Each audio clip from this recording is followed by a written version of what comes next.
Thank you, Tony. Thank you, President Sparks, the Architectural League, and Florian for making this evening possible. In short, tonight's lecture will be about three buildings, but more importantly about the relationship of those three buildings to the space of learning, if you will, and how there is some form of reciprocity between the institutions we try to cultivate and the spaces they foster. At the same time, all of this is happening at around 2008, when the entire economy of the world is beginning to crumble, and we're coming to terms with the fact that we have to lay off half of the office. And we come together in a pact and decide whether we're going to do that or just do 14 competitions and see what happens. We did exactly that, and lo and behold, the three competitions we win are all schools of architecture.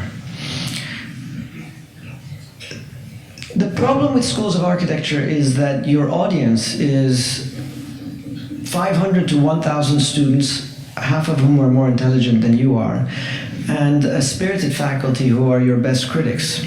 So in fact, while there are three schools of architecture, they involve a constituency that is substantial in its rigors and its disciplines. Moreover, in a school of architecture, it brings to the fore the idea that a building is, as always, a didactic instrument. It has something to do in terms of its pedagogical missions.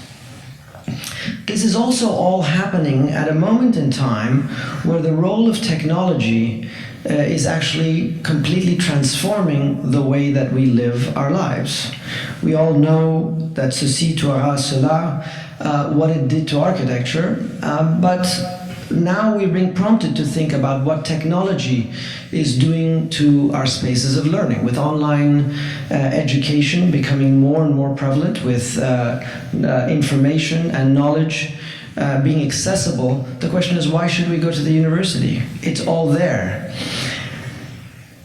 But there's a relationship between spaces of pedagogy and their organizations, and I'd like here to interrogate what that role is. Here, the classic classroom, a person at the lectern.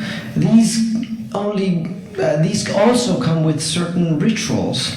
In fact, there's an ideological dimension to the way in which we have been taught. I myself remember nap time as a kind of mandatory aspect of being educated. And yet now, the space of education is everywhere. It's on our commute between Boston and New York. It's at the home, it's at Starbucks. And effectively, we're always connected. So then what is the role of the campus when we're connected to the world and in fact multiplying our audiences at every given time? Does that reduce the efficacy of the space of the institution, or does something else happen? Consider some of the redundancies of looking at your laptop and looking at the screen at the same time. Only two people have what's on the screen on their screens. The rest are looking at babies and cats and dogs and so forth. You can see the one on the right has that sweet little baby. I think of some of those moments that you and I take for granted, a simple seminar table, in terms of the Harkness table, the infamous table in Exeter, that in essence, for the first time, established parity between the professor and the students, not only putting them eye to eye, but also having the students essentially dictate the narrative of the day.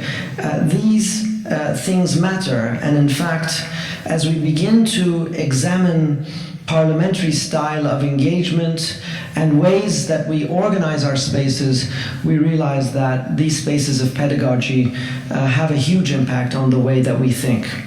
Some of the teal spaces at MIT and some of the other schools, and the way in which they connect us to distances far off, but also enable a breakdown of scale for project-based learning and interaction with different time zones all at the same time. All of you have done a fair share of corporate Skypes and WebExes and things like that. But the space that has impacted us maybe more than anything is some of the Fab Lab spaces that has been created by Neil Gershenfeld, and the idea that the educational process and the research that we do has a much more hybridic quality to it. It is about scholarship, it is also about interaction, it is about making, and it is about the accidents that happen in between those times. More than anything, it is Gershenfeld that placed the situation of the Fab Lab in a physical space, knowing fully well that peer-to-peer instruction from Munich or from Italy or from Kenya becomes part of the ecology of education in an expanded field. Now consider this: you don't have to wait anymore for Wednesday or Thursday night to watch Friends. The new kind of entertainment that you get, you just stream it, or you download all of it at one time and have access to it at any time you want, which is not that different than the way that we kind of ride our zip cars or share our bicycles and so forth. So why is it that we take for granted the bundled education of the four-year curriculum? Why is it that we cannot imagine a curriculum that is debundled and inserted within it a range of other years for internships, for research, for travel, and any other things? Some people may be able to learn in 3 years the curriculum of a 4-year. And essentially, online education is making that possible. But the question remains then, what is the role of the university? Well, as it turns out, after all of the studies that we've done and after all of the schools that we've studied, it makes the space of the institution, its architecture and its design, a place of destination like no other. If 100,000 people have access to Harvard University, only maybe 10,000 have access to this space of interaction at any given moment. And in essence, that is the message that we got from all these three schools of architecture, which in fact happened under very different regimes and different cultures.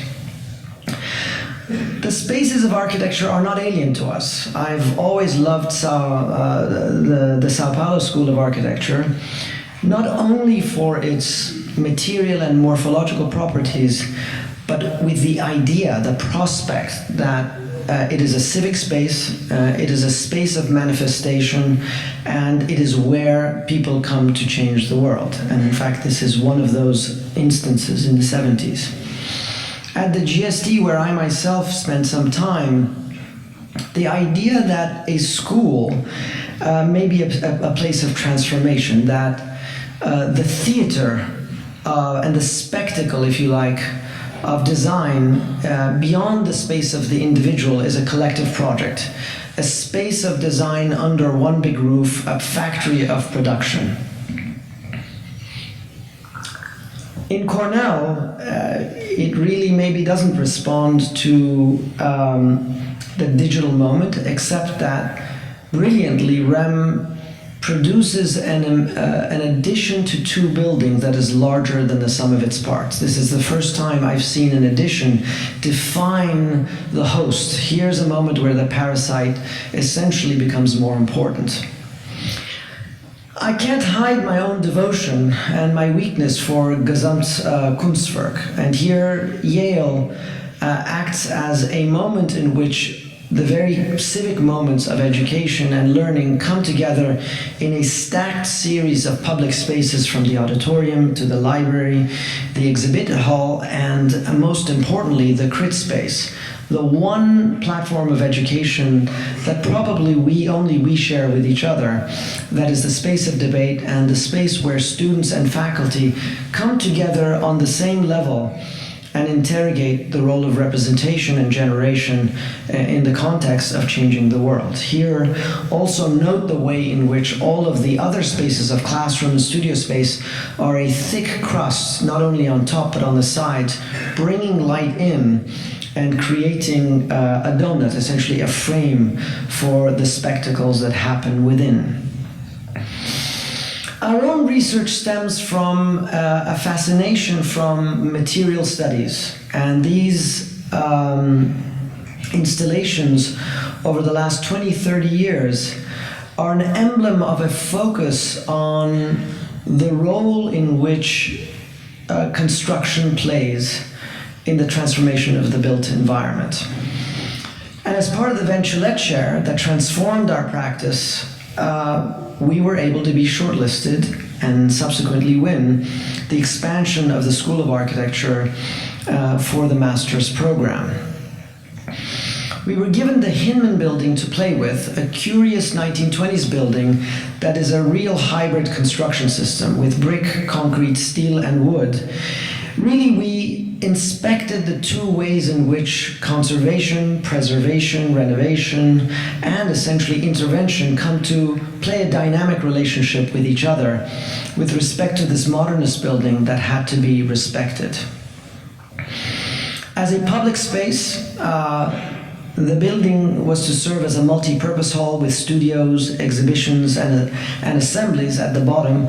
But in fact, the School of Architecture is composed of many buildings, also by Heffernan, that really have a remarkable relationship to the central space of the campus, which used to be a parking lot and was subsequently transformed into the main quad, so that the Hinman building was actually a threshold between the quad and the fabrication space towards the back. I don't need to tell you what the space of the studio is, but in fact, it's a 24/7 space. It's a space of culture, technical support, research, and whatever. I think of the Bunny Lounge at RISD, that is the whatever. But essentially also we're witnessing a transformation of the workspace at the individual level of the table, where the computer, model making, and a great range of other things are beginning to impact the quality of space and what is maybe the most expensive aspect of architectural education, which, as it turns out, is real estate.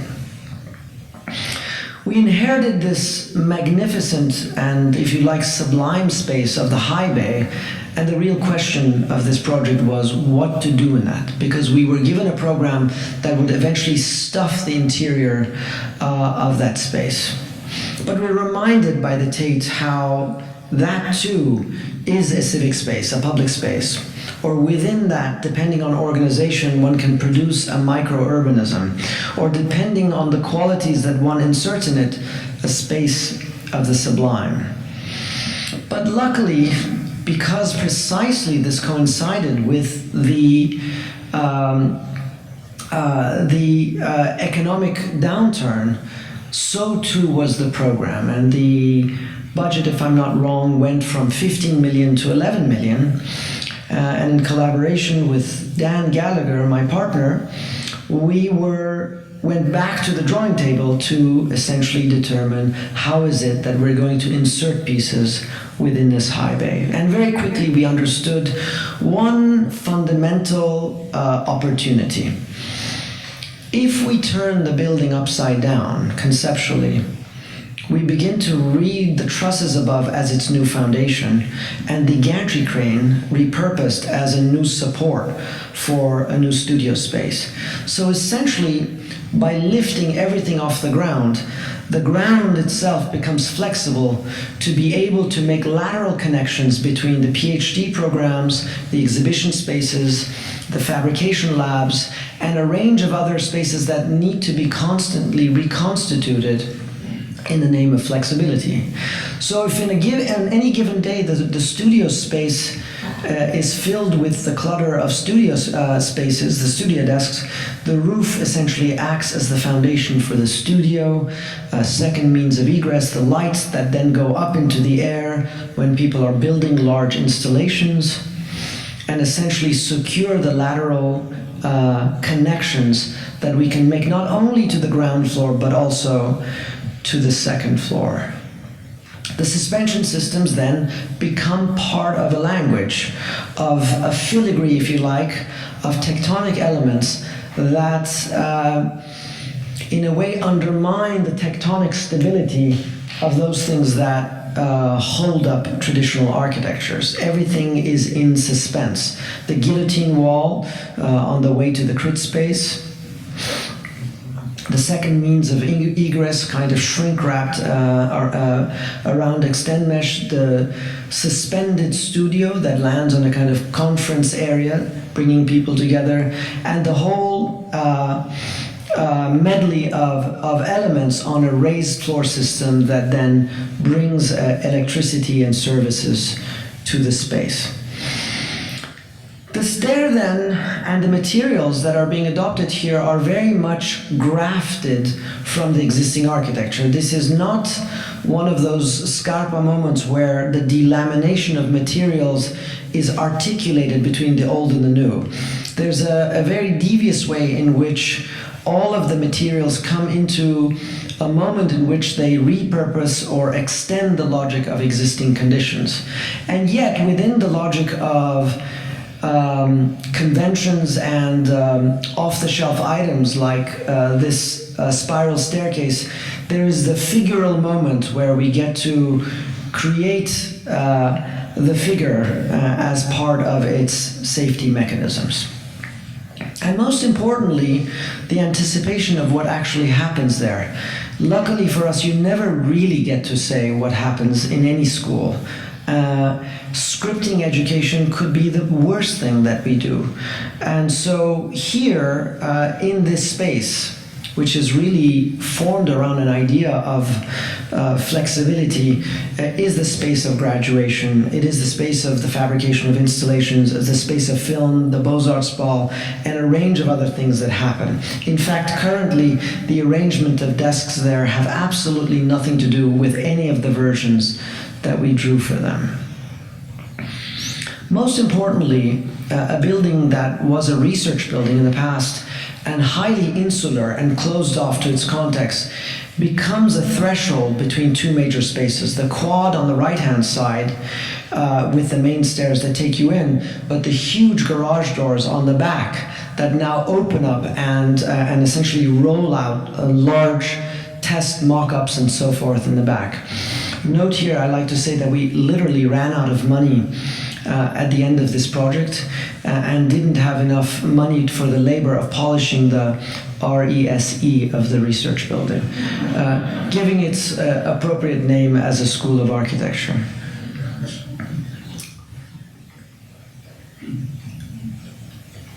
I like to think of the MSD, the Melbourne School of Design, as a kind of distant cousin of the Georgia Tech project. You'll see in a second, but the dean of the school there, Thomas Cavan, was a central protagonist in enabling that competition to happen and was the motor behind its conceptual strategies. In a school that was in heavy competition with RMIT, which is a design school, the Melbourne School of Design was known for its research, but it never had a design studio. So its first mission was to create a design studio of the future. He wanted an academic environment where connections between different disciplines could come into conversation, a living building that spoke to its context and its urban environment, but also was sustainable and ecologically resilient, but most of all also another building that established a meaningful relationship with its pedagogies as a built construct. The studios then were very important for us. We had conceptualized this as a crust on top of the campus, a big mat organization through which one could imagine the light of the Australian sun coming down into the public areas of the auditoria, the library, and so forth. But upon first inspection, within less than a month, it became clear that the one thing they could not afford is a studio space.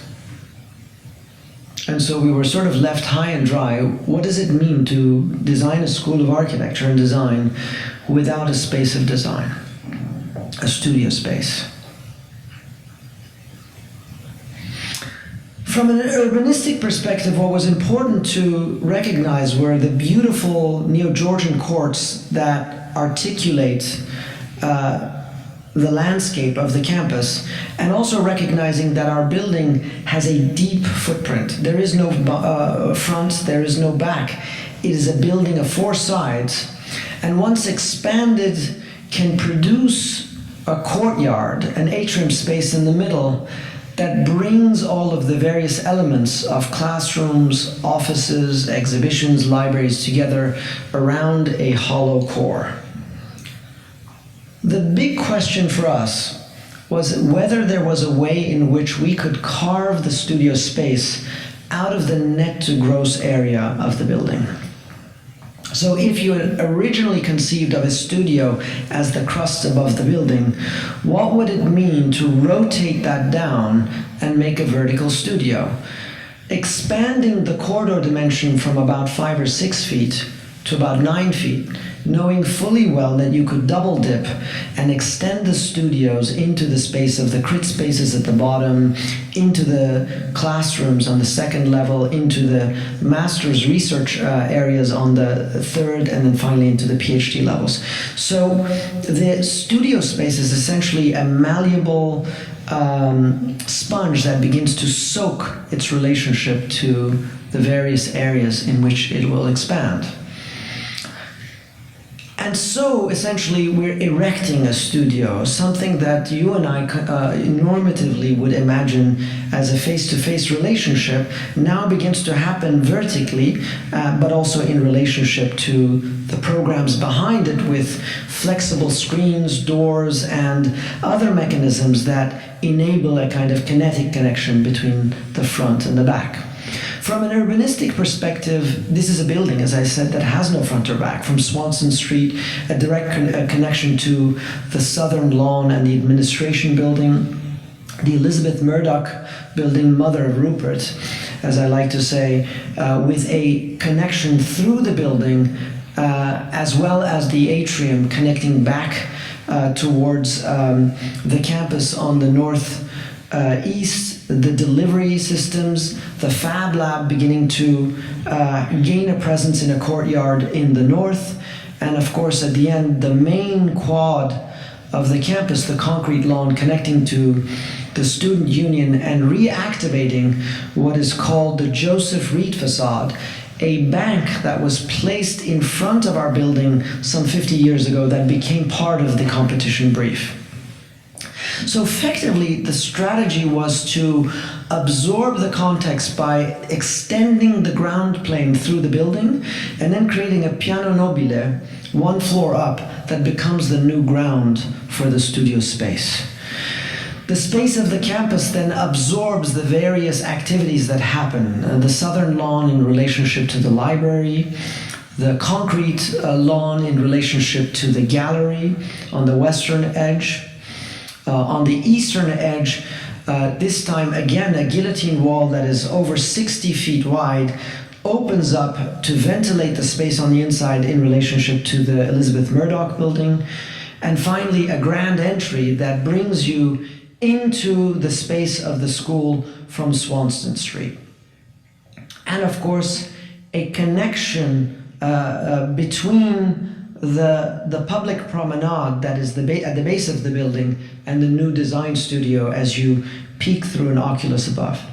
Now this is turned out to be a space for the entire campus. The auditoria that are below the ground are used by the School of Engineering, Anthropology, Sociology, and so the academic environment in which they had hoped to develop a different kind of conversation is beginning to happen through programming also, not just the spaces that they offer.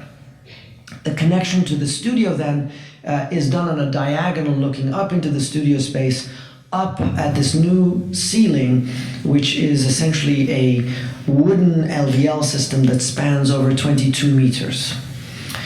What was important for us, given that we only had hot desks and temporal studio spaces was to create a series of dedicated studio spaces in the center of this hall. And speaking back to historical antecedents, the Tempietto, the British Arts, or Gary's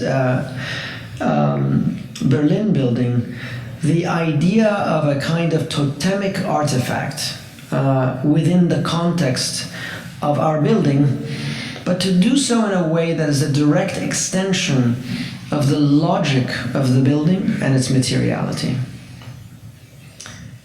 And as we were trying to think this through, John Wardle, our partner down under, began to tell me about Alan's book, Upside Down at the Bottom of the World, about D.H. Lawrence arguing infinitely with his wife about the horrible experience they were having down in New South Wales. I was also watching The Simpsons at that time, and the whole logic of the water going in the opposite direction.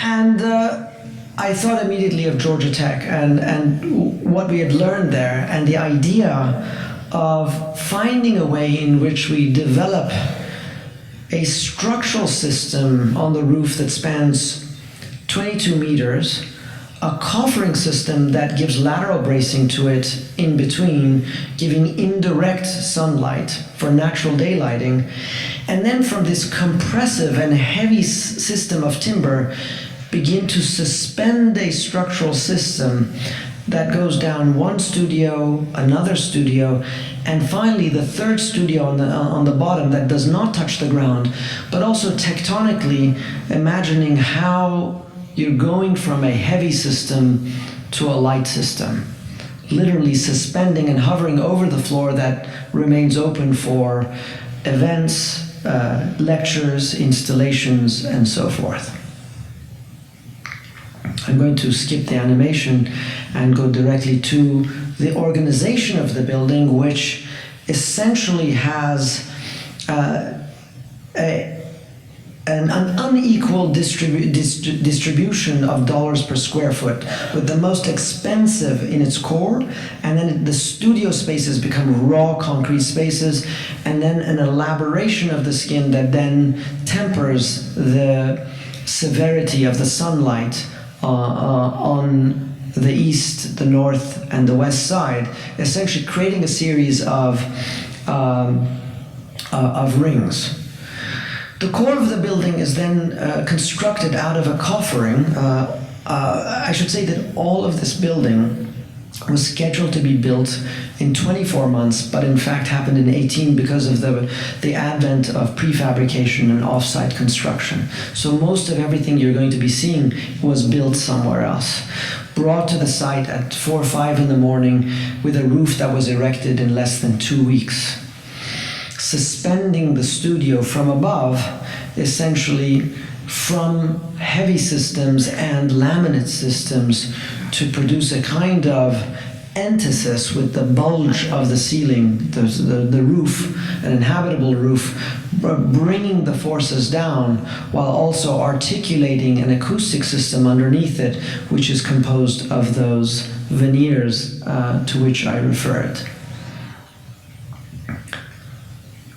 At the same time, a staircase, which becomes another didactic instrument. Not only does it need to ascend the building, but give you choices as to where you're going, on the north or the south.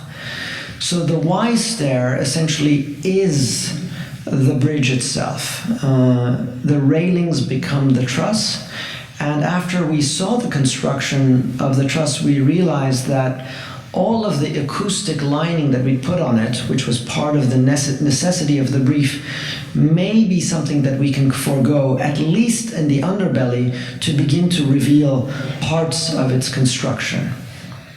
And so while the acoustic liners were able to go on the edges, we left the raw structure on the underbelly, what Wardle likes to call the raw and the cooked. The promenade of the stair then has the ability to become almost a theater, a series of casual spaces that become part of the social spaces as they overlap going up the building.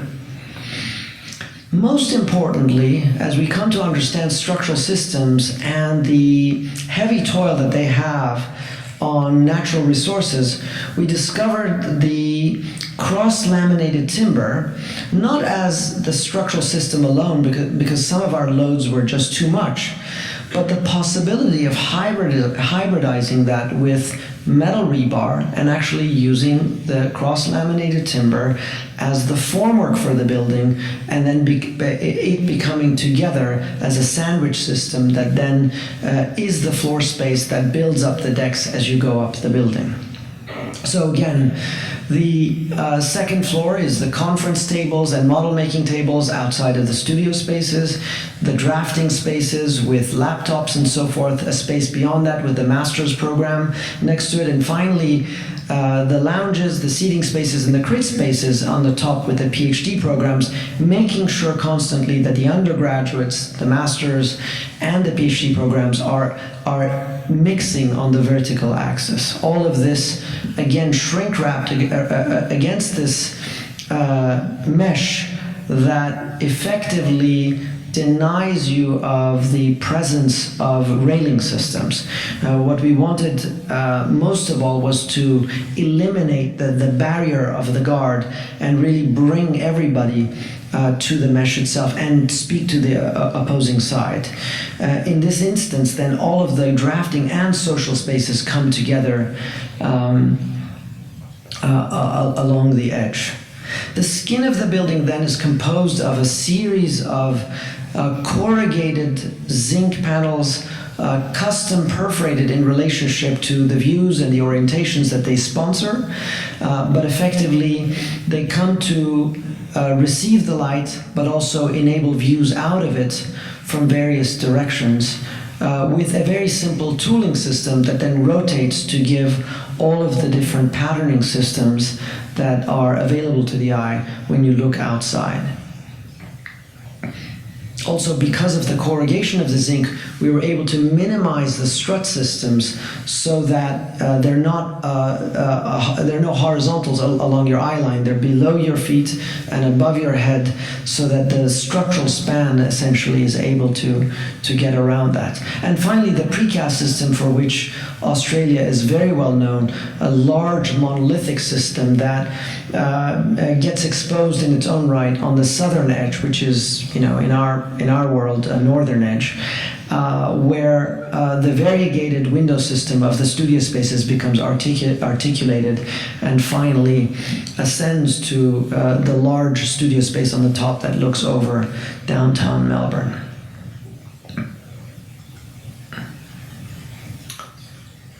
The Joseph Reed facade then is that curious oddity that for over 50 years was boarded up and smacked up against the old architecture building. Part of the mission of this competition was also to examine how is it that we could revive this facade, to actualize it and to begin to use it as a threshold into the building. Obviously, opening its windows and doors was a first step. But understanding how its relationship to the content that it holds is not only ambiguous, but an imperative to begin to form it with something. You will note in a second what I mean about this. First and foremost, we had to understand the building, essentially decomposing the classical language, understanding the thickness of the wall, and coming to recognition that in fact, I'm sorry, it's not showing that well, does not have a structural system, to add a columnar system in the back, but also understanding that we need to penetrate it to bring windows, oculi, doors into it. Most of all, it would not be able to stand on its own, so it needs lateral stability. And to transform the beam on the side into an occupiable space that bridges from the main staircase and the main circulation into the facade, so you are inhabiting the facade in itself. Essentially connecting into the window and essentially negotiating the geometries of the facade with the geometry of the beam that brings you back into the building, volumetrically spanning over the exhibit space at the base of the building. It's a classroom, it's a social space, it's the space of the window, and essentially brings together yet another episode within the building. I don't like to do this, the idea of showing buildings inhabited with people. I know it's what we're here to serve, but I don't like to use this as an alibi for the success of the building. But the problem is that the building is a huge success. And that's not only the result of good design, I suspect, it's the result of being hungry. When you don't have something and you're given it for the first time, they will make it work at all cost. And so the idea of the vertical studio is actually occupied 24/7, around the clock, and maybe most delightfully, not just by by the students of design, but people from the rest of the campus are coming here. Apparently I have no internet. Sorry.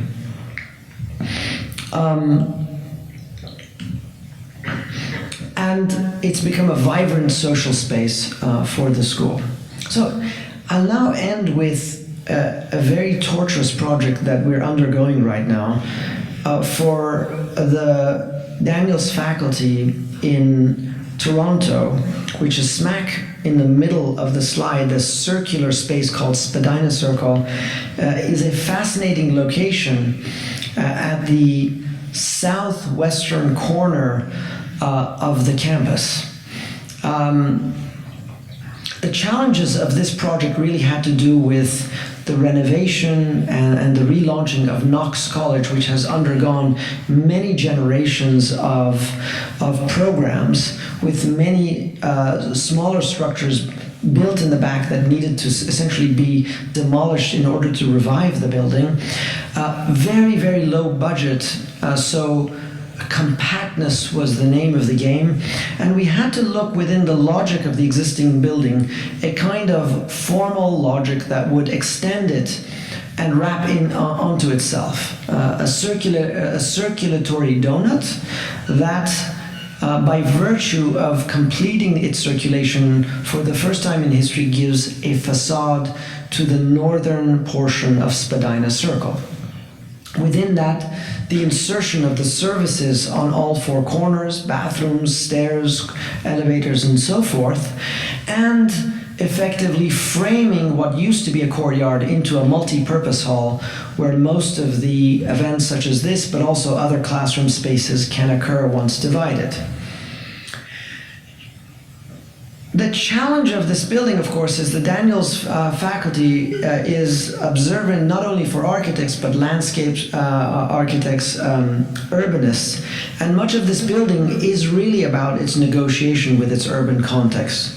So while at one level this is about the restoration of an existing neo-Gothic building, it also has to do with the efficient way in which we develop an addition in the back that serves as a base for its spire, but also anticipates landscape additions and programmable additions in the future at that base, that carve spaces into the building, but also let light in as one begins to imagine different kinds of clerestories that bring light and air to the expanded spaces of the urban center, the fabrication lab, the gallery, and so forth. So this is a project really not only about the building in the center, but the landscape that evolves around it, and the kind of circumnavigation of the circle itself, which right now is essentially a traffic circle.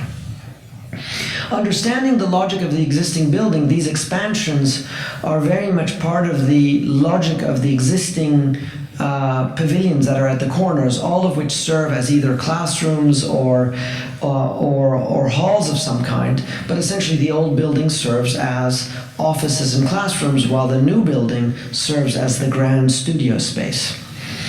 Symbolically, it operates on the north and south, but practically the doors are on the east and west. So there's a kind of knot that needs to occur as you translate the orientation of the east-west to the north and the south. And effectively, what used to be the front door is now a new tray, a kind of pedestal for the cafe that overlooks the lake towards the south, soaking in the southern sun. What's most important then is a street, a new street, much like Melbourne, that draws in all of the main public activities, the library, the Grand Hall, the Fab Lab, all of the student lockers, the cafe, and various other administrative levels, so that while the main axis is served from a symbolic level, we're drawn into the site along a research addition that is its arcade that brings you into the building, while serving also on the opposite side as a larger plaza oriented back towards the campus. The street then is really lined with activities, not only the student lockers, but all of the other things that constitute its activity, and most importantly, an oculus to northern Spadina, bringing into the darkest core of the building some amount of light, not only on axis, but diagonally up, as we begin to mine other forms of light out of the top of the building, which is a major component of this building. This building, while being a very dense nugget, is in fact a series of landscape plates, looking at the roof as a landscape, the studio level at the top floor as a landscape that peels down to bring light into the central hall, and of course the base of the building that peels down in order to make a double height space in the Fab Lab. What was the courtyard then becomes the grand flexible hall, with these saddlebags on either side, crit spaces, amphitheater spaces, lounges and so forth, that bring the light all the way from the top and into this empty shell in the middle that also is divisible by 3. From a technological point of view, we were able also to research a little bit certain means and methods that would not only lighten the structure, but also put old resources to new work, using old kayaks to essentially give a bubble deck to produce a flat ceiling underneath, under which we could mount flexible walls without coffering systems and so forth, as well as create the amphitheater that is going up. The large studio hall then has a kind of theatrical relationship to the Grand Hall for overflow of lectures, which can also be screened off when the long door is closed off.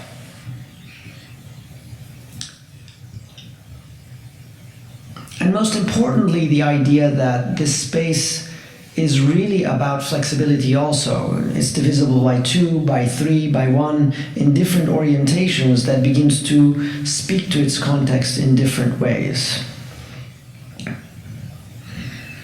And then, going from the public level, a more restrained connection to the studio space, tight, narrow, to a monumental space of the studio that once and for all produces a prospect that connects to Spadina North. Essentially a beacon from the north with a kind of foreground of landscape elements. Part of my fascination with this project comes ultimately in the way in which the roof had to be conceptualized and reformed. Thought in relationship to the Firth and Forth Bridge, what we needed to do is to translate a generic structural concrete grid that goes up to the 3rd floor into a long span structure, essentially evolve it into a shell structure, using essentially the cantilevers from 2 sides to conjoin in the center to essentially span what is 100 feet. Riffing off of a house that we were doing in southern France, we realized that the span of this building was not going laterally, but actually longitudinally along the length of the house. And we wondered, what would it mean to rethink our roof in that axis, not this axis? We did a variety of studies that don't really show up well, but essentially we realized that it's not enough to span. Because if you span and the water drains in the center, that drainage pipe is tantamount to another column, and that's exactly what we were trying to forego.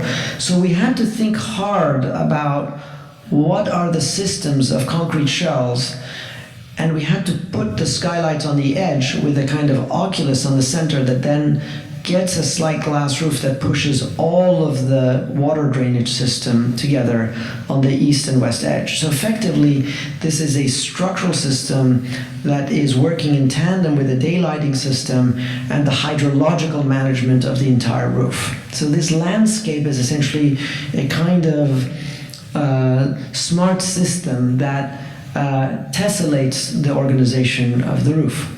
Well, we've seen all of this and we've seen how these structures work, but we also know the construction system today and the ways in which, between project managers, contractors, lazy people, nobody's invested in the problems of architecture. So as I was boarding a plane to go to Melbourne, I got the call that your roof has been cut off. It's now going to be flat with a series of nice round skylights. True to the tradition of the installations we've done in the office, we decided to build the roof. And also demonstrate to them that even if this were done with a steel system, essentially with a series of single straight struts, all of this could be fabricated as a ruled surface, a developable surface with sheet material and plastered over. In fact, we found a system that could put the heating and cooling system in the radiant slab that is part of its ceiling, which is eventually how the building evolved. And if that were to seem like a compromise, I find it nothing but, because in a way, buildings somehow have a way of surviving when and if the idea is actually a good one. And in this case, as much as Tony talks about our care for craft, this is one of those instances where we were guaranteed the absence of any cooperation from the construction team. And so the best craft we've gotten so far is out of good paint everywhere that conceals all of the detailings that were never built the way we had imagined them. But in fact, I think of this as one of those buildings that as a partie is so powerful that even the way in which it becomes a white box transcends the terms of its material conditions. I won't talk to this. I'll let Florian speak to this later on. But essentially, this is one of those buildings that undergoes many transformations in order to become intelligent about its use of resources. And this is a whole other axis of discussion we can have, but about the idea of reviving old buildings as a very economic and sustainable strategy, the way in which the building, tight as it may be, as a piece of landscape begins to have intelligent relationships with the urban context that it serves, the light, the sun, and the ventilation, essentially minimizing the use of electricity to the extent that is possible, and understanding that this building is part of a larger ecology of access, of not only students that come here, but people that go through the building to go to the Kensington neighborhood, people that bike here or use the streetcar, but that the scale at which we conceptualize a building is at many. It's at the regional scale, at the architectural scale, and at the microsection, engaging the possibility of maximum operable windows through displacement ventilation with a raised floor system, using the ceilings as essentially light baffles to bounce light off, and of course the most important determinant of the shape of the ultimate roof was the stormwater harvesting that comes down and then spreads across to create, in somewhat of an oblique way, an idea about the facade as a communicating element of the design itself. Essentially, a new reveal is placed in the gap between the old and the new to essentially become an indicator of how the building operates symbolically. So effectively, if you think about Neo-Gothic, one thing we did not want to do was to extend and emulate its architecture, but we had to draw out of it certain characteristic features that it may somehow speak to it indexically. And if you think about the way in which the Gothic operates as a skyline, then all of a sudden the way in which the reveal, the downspout, its irrigation of the landscape, and the torquing of the roof as a manifestation of the ways in which the building is performing is a central part of its argument. Now, in closing, invariably, a person like myself is put in a building like this of a mighty legacy with a renovation of its own, a transformation that is part and parcel of its legacy. It is the monument that John Hayduk developed, and he had precise ideas about the organizations of space that he too had to think about in relationship to each other, the workshop on the 4th floor being one of them, and the ways in which that brings together the schools of the architecture and arts sandwiched around them. I'm also reminded of the ways in which his pedagogies come to inspire us and even burden us some 30 years later. But the 9-square grid remains a classical problem that we deal with on a daily basis.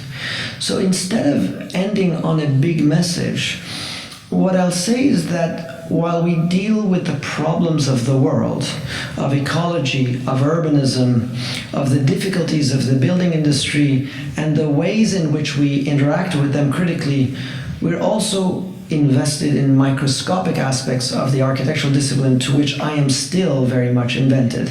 And these are just 3 or 4 snippets. They do not define everything, but they define the meaningfulness of coming to grips with the part-to-whole relationships that are part of the architectural craft as an intellectual craft. As you may note, a lot of our work is invested in the right side, meaning the way in which the fragments of units of construction conspire to produce systems that create larger figures. So while the bowl on the left is a Platonic ideal that creates a form and a vessel, it is the nest that we've become invested in. And the means and methods is something that in many ways had been abdicated during the postmodern period and the deconstruction period where we went to school. So the presence of construction was not actually part of our education. We brought that back into the academy. I'm also reminded of the way that even when you have smooth construction, at the end everything is composed as an aggregate. Here in the house in Saint-Tropez, the enlargement of that very aggregate along the length of that wall transforms from the smoothness of an interior living room to the stone walls of France in the distance. Our ability to gauge and establish a relationship with the building industry is one of those moments where we have a different kind of agency than we otherwise would. And despite all of the delight or shape or form we can bring to architecture, I was reminded in the Weston House that in architecture, drawing is not just a pictorial act. It is always already an act of construction. Here, the corrugated metal that you see with its vertical lineaments are a testament to the idea, the very idea of how a ruled surface is formed. And therefore, the way that it undergoes different geometries is precisely because of a theorem that this drawing is now proving.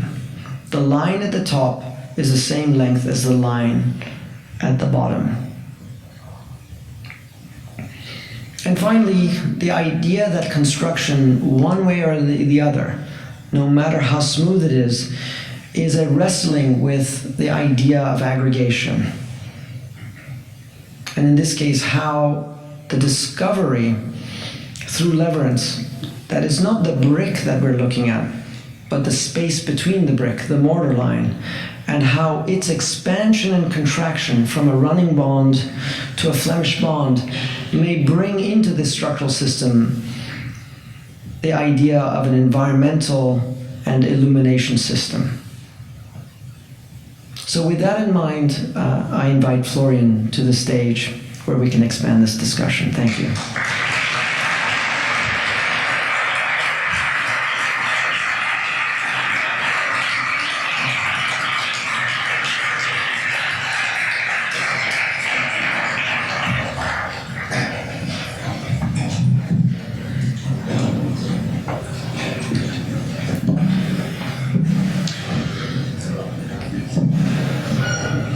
Maybe we wait a few seconds still. Those without questions leave. Please, as you wish. So,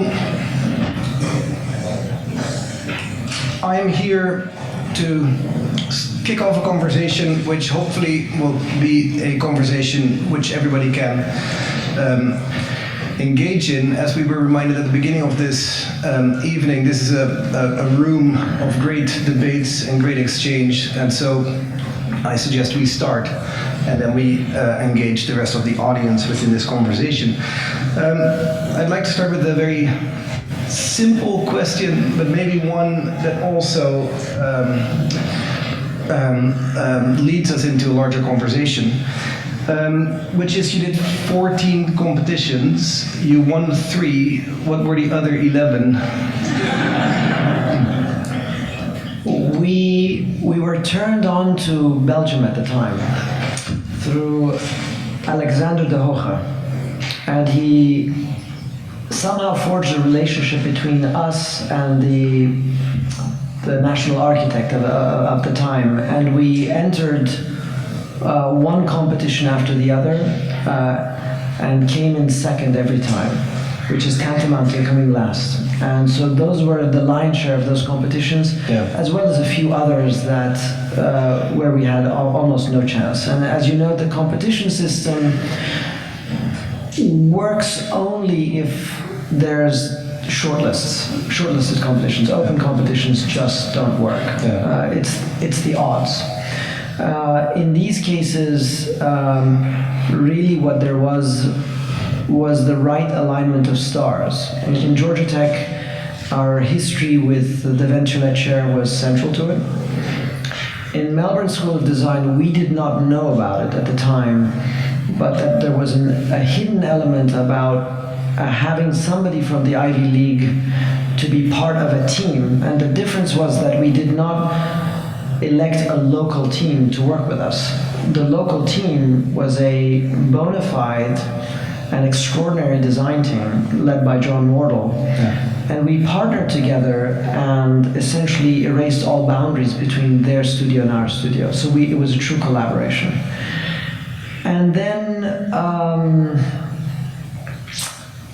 in Toronto, it was just pure luck and great fortune, but essentially it is a familiar school and we were known entities, but I couldn't believe that we beat some of the people that we beat. So in short, those were the other competitions. Primarily the Belgian ones were the ones that of consequence. It's funny, when you asked me to do this, you said we have some possible overlap, and I don't know if it's the desire to shrink wrap things or meshes or what have you. But I actually realized, and now I realize we were also in those Belgian competitions, so there is something as well. But and this maybe leads to the second question, which is the interest. There is an interest to making things real. There's an interest in materiality, in the performance of materials and engaging with them. industry, there is an interest in understanding how things work and how to turn things into realities. You came to my class at the GSD, I think 2 years ago, which is about a professional practice class, and you spoke about your biography, your path, basically to coming here. And I'm curious if you think that there is a relationship between your very sort of background that lives between different cultures and your movement through your life and this pursuit of making things real. Well, or of pragmatism, in a way, yeah. It's a loaded question, because when you don't come from a place, you don't have a reality. You're always mediated between some form of translation from what you inherit from your parents or the sparse amount of time that you live in one culture or another. I happened to grow up in Pakistan, in South Africa, in England, in Iran. And the patchwork that defined those realities were so thin that in many ways my mediation to communication, to building realities, was effectively through representation or through drawing. And so I would say that what I share possibly with the audience is that all architecture is an act of translation. The tension that you see between the spaces and forms that we discuss and the words that describe them are all acts that are attempting to define a reality. At the same time, the pragmatism that you speak of in engaging reality is only part of it, because our interest, of course, is not to make reality, is to transcend the terms of reality, because we're given a heavy dose of reality on a daily basis, and maybe we just don't like it. I mean, they're insufficient. And so this is why we speak of architecture as having the possibility to have agency, to transform our consciousness, or to inspire in some way or the other. Even in those instances where you cannot articulate an idea, even the embodiment of a sensation is the definition of that reality. So for me, it's very important not only the idea of defining a reality, but altering reality.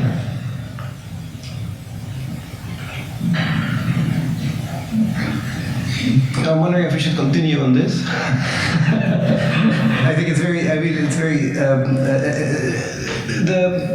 maybe it can tie into I don't know if you want to talk about the program here. You said in your talk, you said the worst thing we can do, or scripting education is the worst thing we could do. This is what you said with the Georgia building.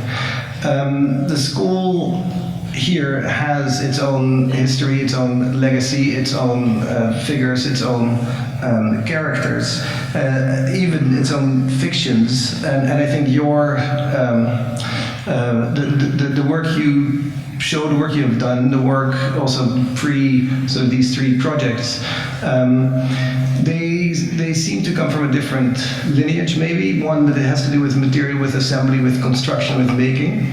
And I'm wondering, how do you see the reconciliation, or maybe the reconstructing of a new reality also here in the school, as you described also the sort of transformation of the reality outside into sort of a new reality. How do you see your own say history and qualities respond to the history here of the school, and how do you see that transformation? In part, I see my history as something that's inevitable. The fact that I'm still living under this roof is active. You and I can determine in 5 or 10 years what that history was, looking back at it. I think the aspects of this program that I find an important part to document better and to speak to better, in part have to do not only with the monumental stature of John Haydock, which we all know is there, but the different phases that he himself went through from when he was in Texas, when he was in his early years, and the exercises that he did on modernism, extending the modern project, to the later period, which is in evidence outside right now. I myself, to speak of him in that context, I would say, in my context, I would say that the early period was interested in the elemental nature of parts that constitute many architectures, and configurative, and the later somehow lapses into a fascination with characters and figuration, which in my mind is obviously present in the work, but less interesting when it becomes icons for icon's sake. So it's not part of the era of Haydock, which I find ironically with the same depth as the early period. Obviously, it's the conversation between the two that brings a larger panoramic of appreciation to his work, but he wasn't all that there was here. The role of Raymond Abraham to Peter Eisenman to Israel Seinek to Lebbe's Wood to Diana Agres who's still here, Diane Lewis, a range of other voices who have made this a space of debate, which I think is what constitutes the space of an institution. In that sense, if we think of this as a school of thought, I would rather we remember that it's schools of thought, or a school of thoughts, the way that Elizabeth O'Donnell says it, because there are vast ideological differences between those very individuals, and it's the resonance and the friction that happens between their discussions that is of interest to me. And in that sense, I think constantly back to the days that we were at the AA under Alvin Boyarsky and what he really did. In Alvin's case, he didn't actually have a practice. His practice was the construction of an institution, in many ways what Haydock did here. So I also see my job here, or my mission here, as very different than my mission out in the field. In the field, I'm battling you, at the same time I'm battling the construction managers, because it's a tough world out there. What I'm here for is to make a platform available for people to be able to do what they do better than to be told what to do. Then maybe going back to the work or the architecture of the schools, because you explained a lot about sort of planar organization, the Fab Lab, and the programmatic elements that are in the school, but at the same time the design itself, the material assemblies, the craft that you display, and you spoke about the stairs being, for instance, a didactic element. Do you think the architecture itself, and this is maybe also something we spoke about prior, does the architecture itself teach the students as well, not just in its layout, but also maybe tying back to some of your earlier work with aggregation and material assemblies? Do you see that as part of the ambition in these projects? Yeah, I hope so. But in reality, when I say that, it's the acknowledgement that any and all buildings do that for us. Of course. When I was introduced to Victor Lundy for the first time about 10, 15 years ago, I was both overcome with joy and shame at the same time to realize that certain experiments that we thought were somehow novel and somehow on the edge had been rehearsed, 50 years ago. So The good thing is students forget all these things. yes, They can also yeah. No, go ahead.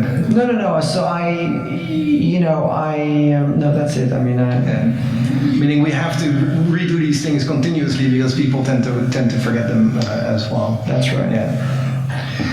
I think we should look at the room as well to join these conversations. I don't know if there are people here with it's very We bright can't noise see, here. but if there's any questions, we would invite you up. Yes. I think you have to go to the microphone. To the I don't know, mic, there's please. probably recordings and waivers. Robert is going to get me back from my question. Yes. Yeah. I'm not getting you back out in front of all these people.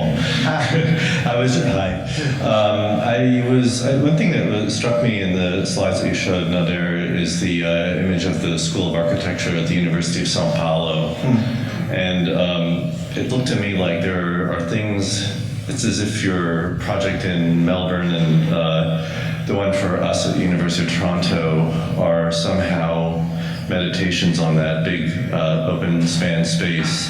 But the thing that I was thinking about was that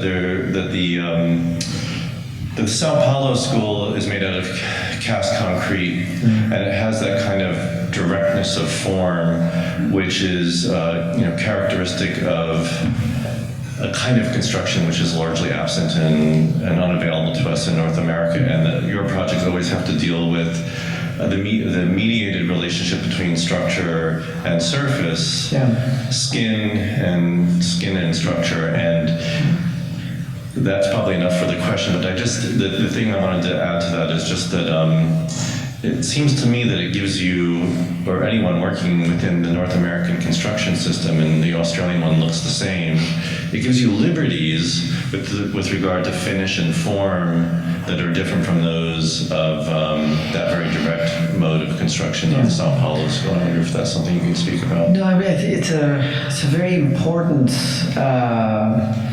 recognition. I mean, I came into American architecture some 20 plus years ago, having discovered Will Bruder's library in Phoenix, which is a combination of those two. At one level, it's a very raw, concrete garage space that has, as a system anyway, the kind of the rawness of Sao Paulo. But what he does actually is that he recognizes the laminar nature of finishes, the plaster, the corrugated copper, the glazing systems, not as a default acquiescence to the building industry, but he makes them thinner than thin. And the production of that tension between the raw and the cooked, what I was explaining about John Wardle, is also that same fascination. Our work emerges in that crack. I know that Deborah Mesa is somewhere in here in the audience, and her and Anton's work somehow is able to extend the brutality and the rawness of the work in Sao Paulo. But it requires a very specific construction industry to pull that off, and special circumstances. And I'm not saying that it's never possible here, but for the most part, as you look at the way in which the profession has come to overwhelm our relationship to exit systems, strobes, fire systems, fire suppression systems, acoustic liners, and so forth and so on, you realize that 80% of architecture is in the reflected ceiling plan, and then the rest of it is in the remaining 20%. And so either you come to terms with the monumental importance of controlling all of those things that you never studied in school, or you become its victim. And so in many ways, that's really the story that is there. It's a yearning for the visceral rawness of Sao Paulo, which, by the way, has railings that are, lower than my knees. And so it's a dangerous building that we would all love to be able to design, but we don't have a legal recourse to. And really that,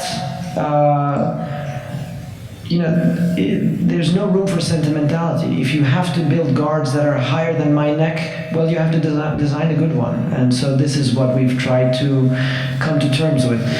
Just as a distinction, though, for the most part, Melbourne feels, it's not like Sao Paulo, but it has that rawness of Sao Paulo. The LVL systems above are not finished. They're truly raw, and you feel it, you smell it. The concrete is raw.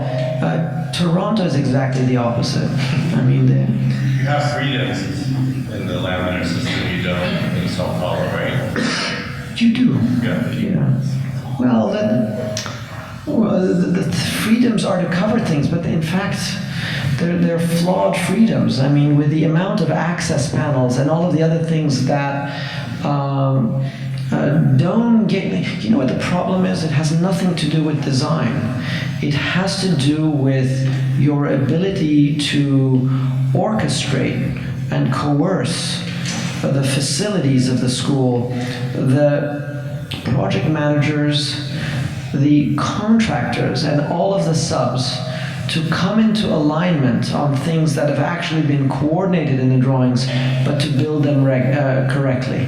And when they don't, your main enemy is the schedule, because nobody will reverse what they've done incorrectly to begin with. And if you can't be there 24/7, you constantly become the victim of either the wrong pour in Sao Paulo, where you have to go back and hammer it away, or the wrong laminate. It's no different, actually. Yeah. Yes. Okay, thank you, Nader, for fabulous talk for me. Thank you for a great lecture and for being able to enjoy your work and such a detailed explanation. I really like Robert's question, and I was thinking about Sao Paulo.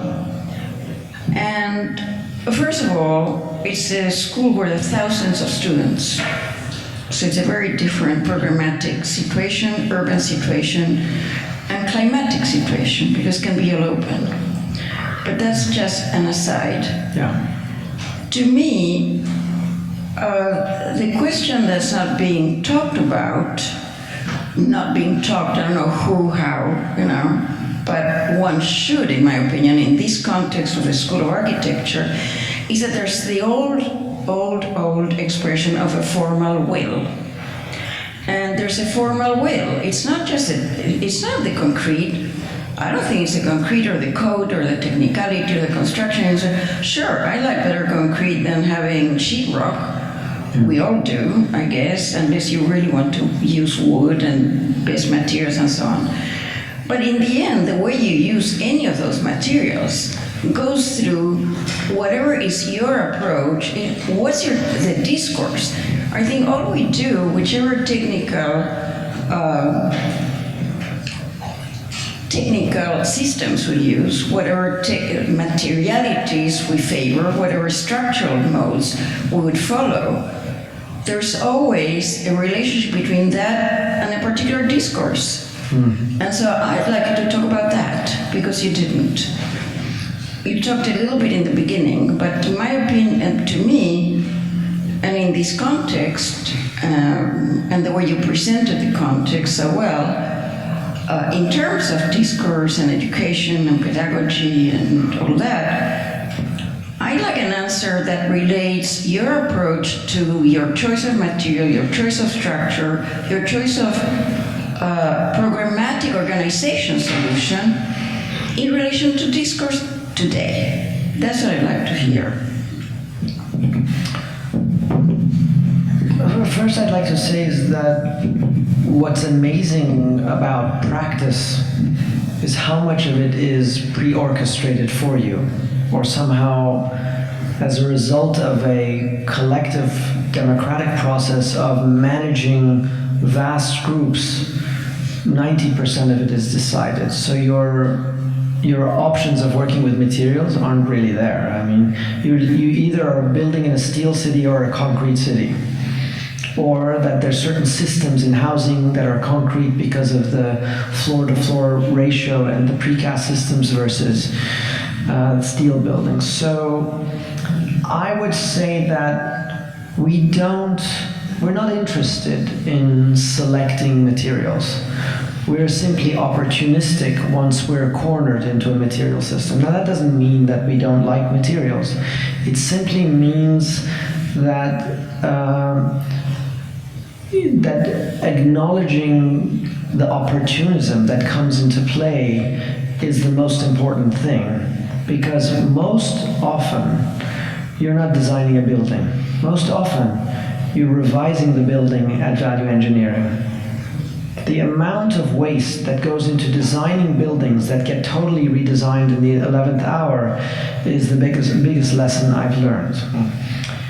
The other thing I think was latent in your question, which has to do with what the precondition to materiality are the larger spatial, formal, and disciplinary aspects of architectural organization, to which I did not speak that much, because they have to do with very different orders in each case. In Georgia, we so much inherited an existing building that its spaces were predefined, and so effectively we were doing installations in a building as an extension of our fascination with those buildings, but they gain momentum because of their size, and they redescribe the space. In Melbourne, effectively what happened was that no matter how we designed it, and we went through 15 schemes, it became a matte building. So typologically, it was a building that was fat and wide and deep. So the spatial challenges came down to how you perforate a building that gains no access to light and air. And the history and discourse that goes into matte buildings, I think you can appreciate, are quite interesting and vast, and those became the kind of the discursive lens through which we saw that building. How we did it is even more interesting, because despite the aesthetic similarities between John Wardle and ourselves, we think very differently. I would say that John starts a drawing at this corner and slowly makes his way across to that corner. And so for him, the episodic nature of the building is not only does not matter, it is the way that he structures his designs and his mind. I would say that in that respect, we were constantly working hard to bring a larger organizational system into order at a grander urban scale. Why? Because for us that wasn't a building, it was a civic space in the city. And so its connection to the urban landscape, the concrete court and the Elizabeth Murdoch court, is a central argument about a sequence of urban spaces that happen to be internalized along the way. From a spatial point of view, the matte building is relatively benign. It's pretty straightforward modernist building, I would say.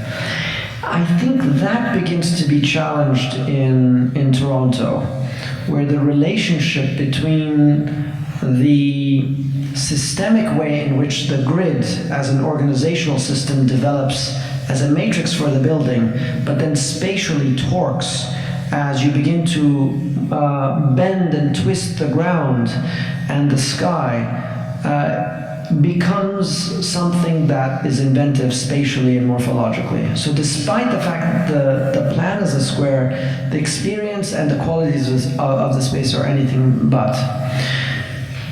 In the context of aspirations, I would say that the best project that maybe illustrates those aspirations is the Tongshan art project, for which we built a gatehouse, but the second and third phases were never built.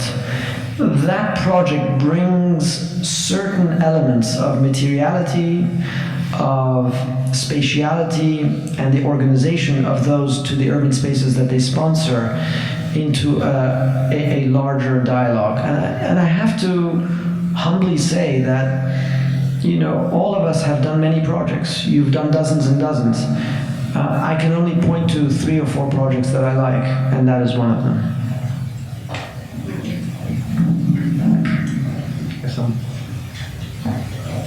Hi, I have 2 questions. So, we have been pioneers in our industry, both in terms of speculations and construction methods. And I noticed that 2 of the 3 projects you talked about was in the special program of the School of Architecture.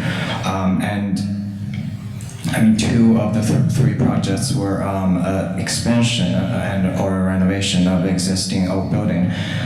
So I'm sure you put an effort to have the project provoke certain discussion about history and future of our industry. So the first question being, what position do you think an institution stands on in terms of the past and future of our construction methods and technology? And the second question being, I'm sure a lot of people have mixed feeling about technology. On the one hand, we definitely should take it on as a tool to produce, but at the same time, sometimes it's very overwhelming, especially in our industry. How do you think architecture can how do you think technology can not just be a tool that we utilize, but also we as architects try to create certain space that can make technology more inviting, or at least not necessarily eliminate this overwhelming feeling, but maybe alleviate? What was the last one? Alleviate. Alleviate, I see. Part of it.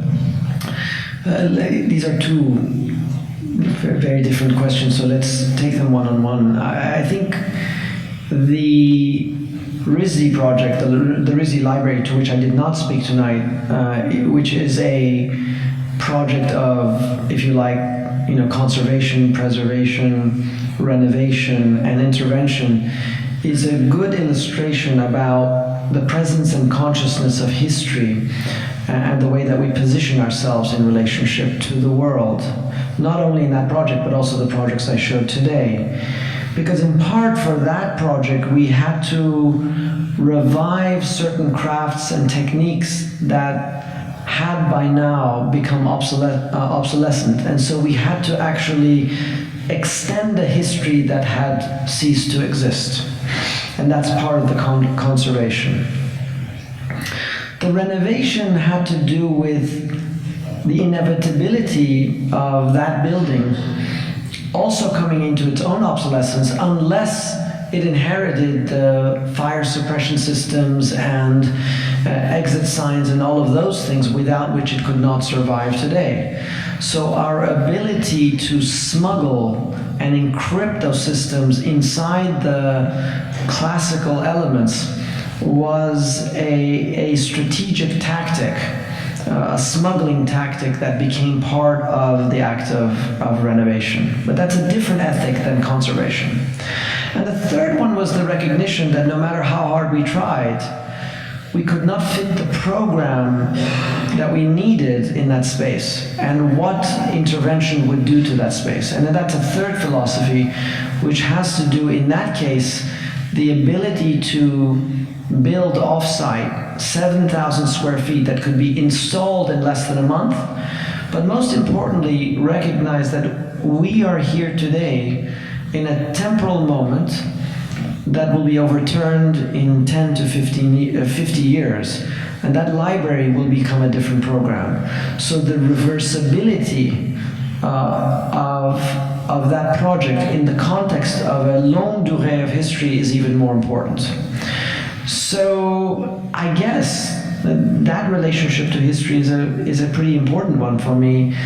I mean, I don't need to hide from you what's happening in Washington, D.C. today, is that for lack of any foresight or anticipation, or a very malicious one and a very self-conscious one, the history that is being written down right now is one that is precisely adversarial in relationship to what may happen to us all in 5 years, 10 years, 100 years. So I think understanding history as a kind of ethical imperative is the answer to your question. By extension, I would only say that the history of technology is also the history of architecture itself.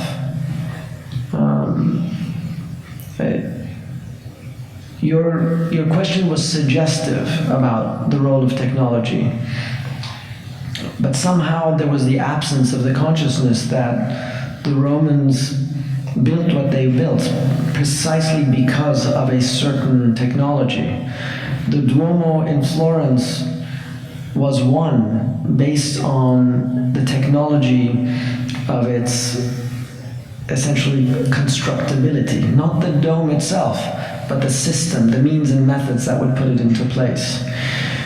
The whole notion of the 5 points of architecture of Le Corbusier are premised on an idea about reinforced concrete, even though they are suppressed within his text. You cannot do a free facade without the ability to float that facade off of the structural system. So for me, the narrative of technology and the architectural possibilities it imparts is a central one. The fact that today we're surrounded by a rapidly radicalized set of possibilities is something that invariably we have to come to terms with, but also to come to terms with critically. Yes, I think that was the last question. And Thank you. Thank you very much.